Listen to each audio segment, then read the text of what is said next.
प्राधिकरण एरिया आहे, प्राधिकरणाला लागून काही आमचा चाळीचा एरिया, जुना गावाचा एरिया, असा हा परिसर किंवा पूर्ण पिंपरी चिंचवड शहरामध्ये एक रेड झोन जो हा महत्वाचा प्रश्न आहे भाऊ, त्या रेड झोनच्या प्रश्नासंदर्भामध्ये आपल्या सगळ्यांना प्रामुख्याने लक्ष द्यावं लागेल भाऊ.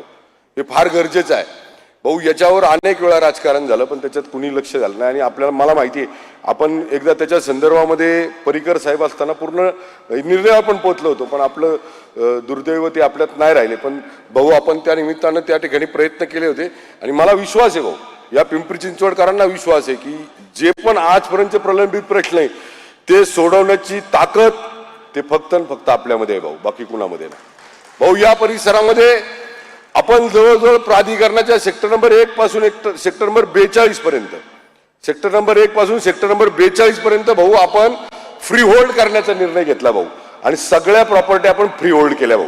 म्हणजे या परिसरामध्ये जेवढ्या पण प्राधिकरणाने विकसित केलेल्या प्रॉपर्टी असतील, आमच्या भूमिपुत्रांना 12.5% मिळण्याचा परतावा जो मिळाला होता 86 नंतरचा, त्याच्यावर झालेल्या बिल्डिंग असतील किंवा अलॉटमेंटमध्ये गेलेले प्लॉट असतील भाऊ, ते सगळे फ्री होल्ड करण्याचा निर्णय आपण सभागृहामध्ये घेतला आणि त्या संदर्भात सुद्धा आपण पॉझिटिव्ह भूमिका घेतली.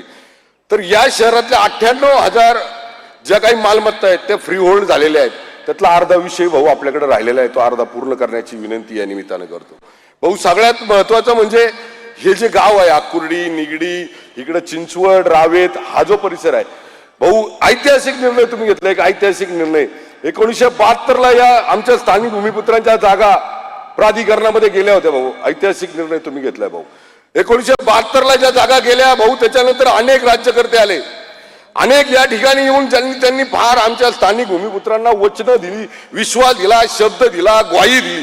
प्रत्येक ठिकाणी इथे येऊन त्यांनी बोलले की आम्ही 12.5% परतावा देऊ. या स्थानिक भूमिपुत्रांनी, इथल्या स्थानिक भूमिपुत्रांनी अनेक आंदोलनं केली भाऊ, पण तो ऐतिहासिक निर्णय आपण घेतला 52 वर्षानंतर. 52 वर्षानंतर भाऊ या लोकांना 12.5% परतावा द्यायची पूर्ण आपण त्या ठिकाणी हे दिला आणि आपण त्यांना मिळून दिला भाऊ. अशा प्रकारची आपण या परिसरातल्या नागरिकांना मदत केली आहे भाऊ. दुसरा एक महत्वाचा विषय इथं आहे, पलीकडे सगळा प्राधिकरणाचा सेक्टर आहे भाऊ. काही लोक SRAच्या स्कीम करतात भाऊ, काही लोक SRAच्या स्कीम करतात आणि ते SRA जसं काय म्हणजे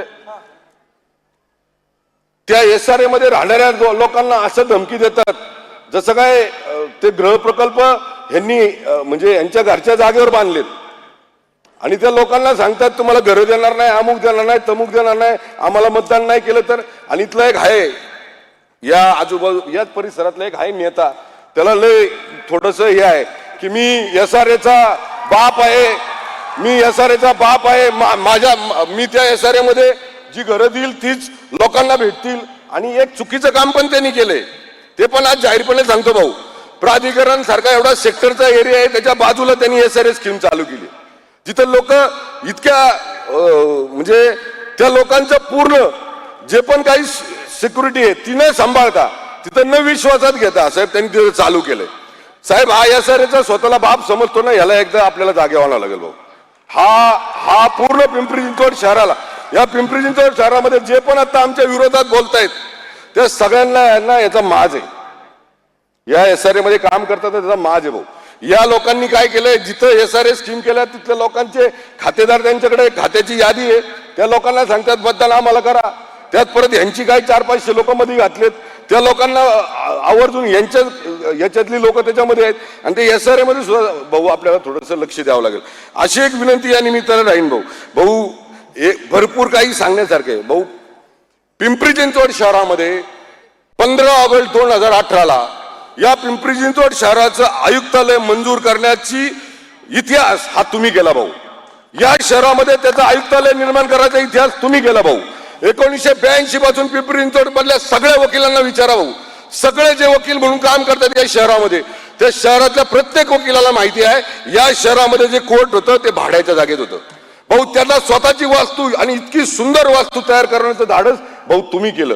अशा अनेक कामं सांगता येतील भाऊ. या परिसरामध्ये जी लोक आज आपल्या विचारधारेच्या विरुद्ध उभे राहतात भाऊ, त्यांच्या पण मतदारांचं, त्यांचं स्वतःचं शास्तीकर भाऊ तुम्ही माफ केलाय, त्या लोकांचं शास्तीकर तुम्ही माफ केला भाऊ.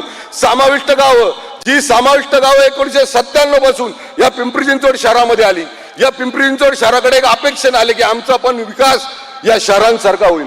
पण भाऊ 30 वर्ष झालं या लोकांना कुठलाही विकास झाला नाही. या 30 वर्षामध्ये फक्त इथे येणाऱ्या राज्यकर्त्यांनी चुकीचा शब्द आणि फक्त आत्मघात केला त्यांचा आणि या ठिकाणी चुकीचं काम केलं. अशा अनेक कामं सांगता येतील भाऊ.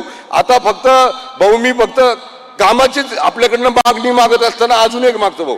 रेड झोन मध्ये आणि ब्ल्यू लाईन मध्ये भाऊ काही रेड झोनचा भाग हा आमच्या आरक्षणामध्ये आहे भाऊ. ती भूमिपुत्र आम्हाला जागा द्यायला तयार आहेत. पण तो आपण मध्यंतरी मी सभागृहामध्ये आम्ही सगळ्यांनी ती मागणी केली होती. आपण ते मान्य पण केलेली आहे. त्यांचा जर आपण रेडी रेकनर किंवा त्यांचा जो पण काय परतावा आहे तो जर योग्य मोबदला दिला तर तो पण भाऊ त्या निमित्तानं आपल्याला लोकांपर्यंत जाता येईल. भूसंपादन त्यांच्याकडनं करता येईल भाऊ. अनेक लोकसंख्या म्हणजे या शहराची लोकसंख्या आपण सांगितल्यानुसार मी परवा माझ्या स्वतःच्या एका प्रेसमध्ये मी बोललो होतो भाऊ. हे शहर इतकं वेगानं आणि विकसित होत आहे भाऊ. या शहराची 2031 ची लोकसंख्या डोळ्यासमोर ठेवली तर 50 लाख लोकसंख्या होईल आणि 2041 ची ठेवली तर भाऊ 1 कोटी लोकसंख्या होईल. तर भाऊ या सगळ्यांसाठी जी वाढणारी लोकसंख्या आहे तुमचे जे विजन आहे त्या विजनच्या अनुषंगानं या शहरामध्ये आम्हाला अशा प्रकारचं नियोजन करायचं आहे की हे शहर पुढे वाढत असताना पुढे येणाऱ्या ज्या मूलभूत गरजा आहेत पुढे येणाऱ्या ज्या ट्रॅफिकच्या समस्या आहेत त्या समस्या संदर्भामध्ये आम्हाला त्यातनं मार्ग काढायचा आहे भाऊ. मी या ठिकाणी व्यासपीठावर पुन्हा आरोप करायला उभा नाही राहिलेलो भाऊ.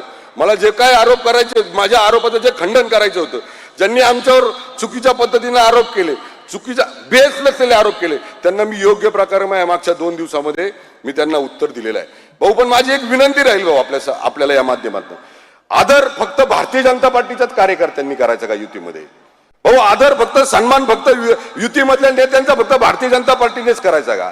त्यांच्यासाठी भाऊ समर्पित तुम्ही सांगितलं आम्हाला शिरूर लोकसभा मतदारसंघ त्यांना दिला. महेश तू मागं थांबायचं आणि त्यांच्या उमेदवाराचं काम करायचं भाऊ. शिरूर लोकसभा मतदारसंघामध्ये 6 मतदारसंघ आहेत विधानसभेचे त्याचे 5 मतदारसंघामध्ये त्यांचे आमदार होते. फक्त भोसरी मतदारसंघामध्ये भाजपचा आमदार होता भाऊ. तिथं फक्त या त्यांच्या विचारधारेच्या पक्षाला 5 मतदारसंघामध्ये मागे फक्त भारतीय जनता पार्टीच्या बरोबर मतदान जास्त आहे भाऊ. ही विचारधारा आपण सगळ्यांनी दिली. आम्ही विश्वासार्थ जपणारी लोक आहोत भाऊ. तुमच्या मार्गदर्शनावर काम करणारी लोक आहोत भाऊ. पण ही लोक विनाकारण इथं येऊन खोटे नेरेटिव्ह करतात भाऊ. चुकीच्या अफवा पसरल्या 25, 30 वर्ष माझ्यासारख्या छोट्या कार्यकर्त्यांनी त्यांच्यावर बिलकुल बोललं नाही पाहिजे. माझी त्यांची उंची बरोबरीची होऊ शकत नाही भाऊ. ते आज राज्याच्या राजकारणामध्ये फार मोठ्या उंच पदावर एक महायुतीचा घटक म्हणून काम करतात भाऊ. मला त्यांच्याबरोबर बोलण्याची म्हणजे मी स्वतःला माझी कुवत समजत नाही पण माझ्यावर सारखं शिंतोडे उडून भाऊ त्यांनी भारतीय जनता पार्टीच्या नाव म्हणजे भारतीय जनता पार्टीला एकदम म्हणजे चुकीच्या पद्धतीने प्रेझेंट करण्याचं काम केलं. आणि भाऊ एक साईडला म्हणतात माझ्या राज्यामध्ये नेत्यांशी जमते केंद्रामध्ये नेत्यांशी जमते आणि स्वतःचे आरोप लपून ठेवतात भाऊ. तर आज मला या निमित्ताने सांगायचंय भाऊ स्पष्ट कळले पाहिजे पिंपरी चिंचवडकरांना माझ्या स्वाभिमानी पिंपरी चिंचवडकरांना कळालं पाहिजे की या शहरामध्ये भूमिपुत्रांपासून तर या ठिकाणी आलेला प्रत्येक नागरिक सुरक्षित आहे आणि त्याला प्रत्येक सुविधा पुरवण्याचं काम माझ्या बरोबर माझ्यावर असलेल्या सगळ्या सहकाऱ्यांचं भाऊ तुमच्यामुळे आमची ती जबाबदारी आहे. या निमित्ताने एवढंच सांगतो जास्त नाही बोलत पण येणाऱ्या 16 तारखेला भाऊ तुम्हाला आमच्या सगळ्यांच्या माध्यमातून विश्वास देतो या शहराचा महापौर हा भारतीय जनता पार्टीचा असेल. जय हिंद जय महाराष्ट्र जय श्रीराम.